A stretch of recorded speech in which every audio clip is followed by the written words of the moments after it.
本物の敬礼だ。心臓を捧げよう。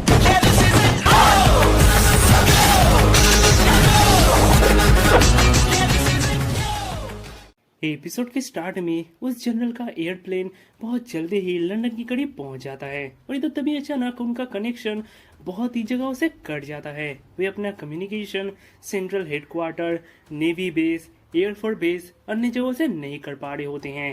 यह सब देखकर वे हैरान हो रहे होते हैं। इधर तभी वहां पर एक ऑफिसर उन्हें बताता है कि एक अनजान एयरप्लेन उनके बहुत करीब आ रहा है। क्या क्या कहा तुमने? एक एयरशिप? तुम कहना चाह रहे हो कि वॉर स्टार्ट हो चुका है? इम्पॉसिबल। एग्जैक्टली सुनने से तो ऐसा लग रहा है कि वॉर स्टार्ट हो चुका है। इधर दूसरी ओर हम देखते हैं तो उस जनरल का एयरक्राफ्ट लंदन सिटी में आ जाता है और सबके ऊपर से जा रहा होता है। यह देखकर वहां के आम आदमी ये सब देखकर समझ नहीं पाते कि आखिर ये सब हो क्या रहा है। इधर दूसरी ओर वो मेजर बोलता है, साथियों ध्यान दो, रात आ चुकी है। मेरे प्यारे सोल्जर, मेरे ना मरने वाले सोल्जर, तुम लोगों ने जो सपना देखा था अब वो पूरा होने जा रहा है। तुम लोग का स्वागत है अंधेरे के वॉर में।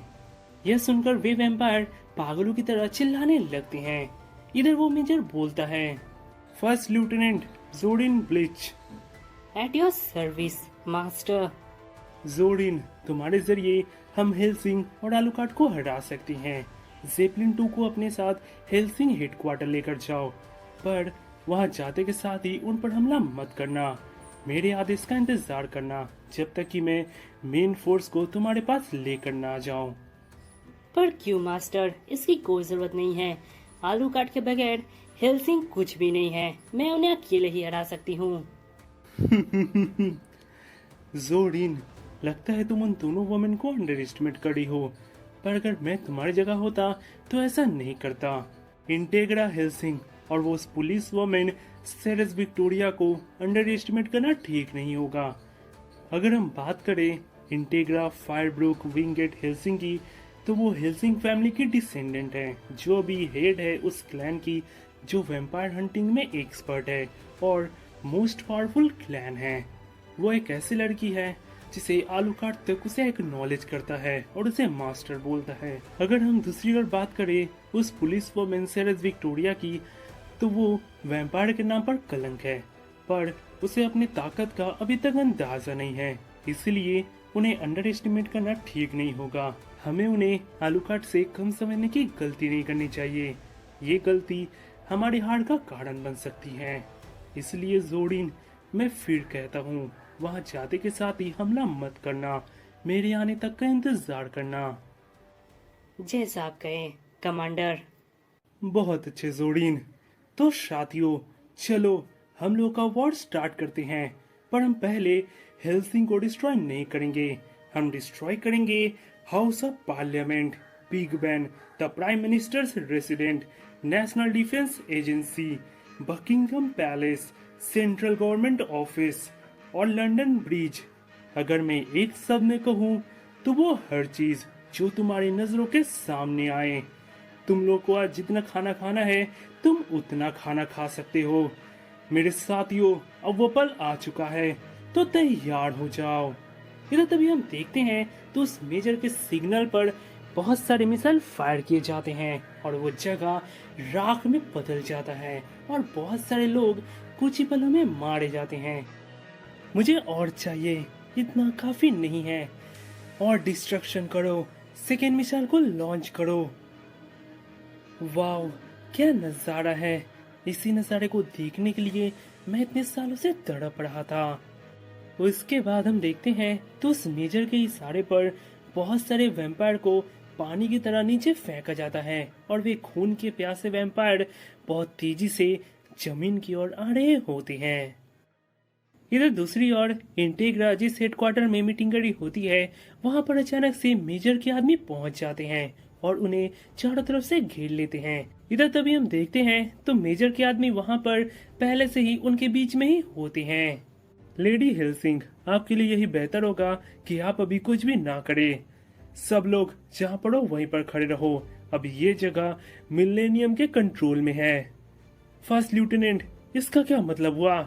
ओह जनरल, सॉरी, पर एक वैम्पायर बनना बहुत ही मजेदार है, ये तुम्हें भी ट्राई करना चाहिए। वाव, किसने सोचा था कि मुझे लेडी हेल्सिंग को मारने का मौका मिलेगा। हे, इसमें हंसने जैसी क्या बात है? ऑफ कोर्स इसमें हंसने जैसी बात है। तुम अभी नए बच्चे की तरह वैम्पायर बने हो और मैं बहुत पहले से ही वैम्पायर हंटिंग करते जा रही हूँ, और तुम्हें लगता है कि तुम बच्चे मुझे पकड़ सकते हो? क्या कहा?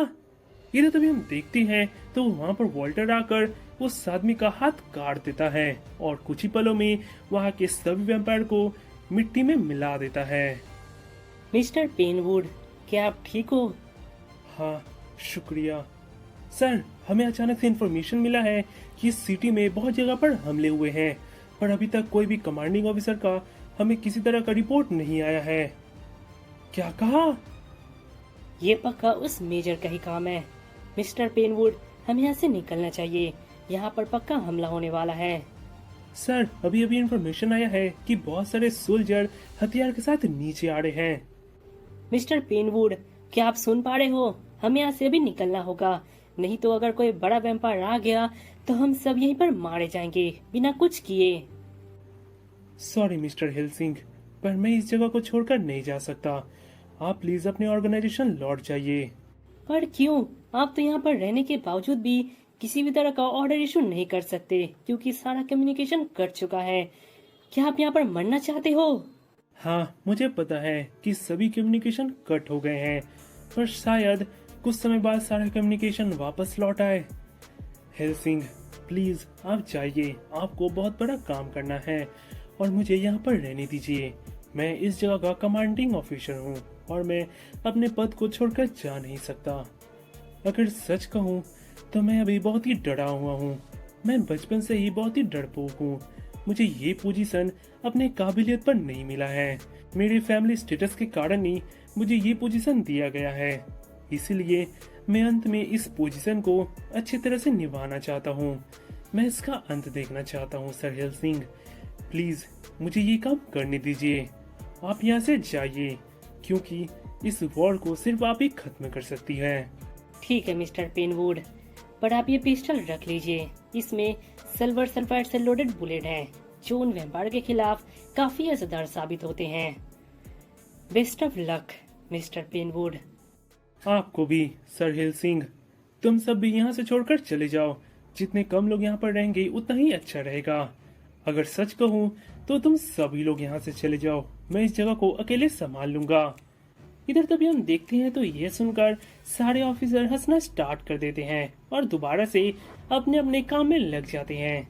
यह देखकर पेनवुड गुस्सा होकर उन्हें डांटता है कि वे आखिर उनका बात सुन क्यों नहीं रहे हैं। इधर यह सुनकर एक ऑफिसर बोलता है, कमांडर, अगर आप अपने पद को छोड़कर जा नहीं रहे हैं तो हम कैसे चल जाएं?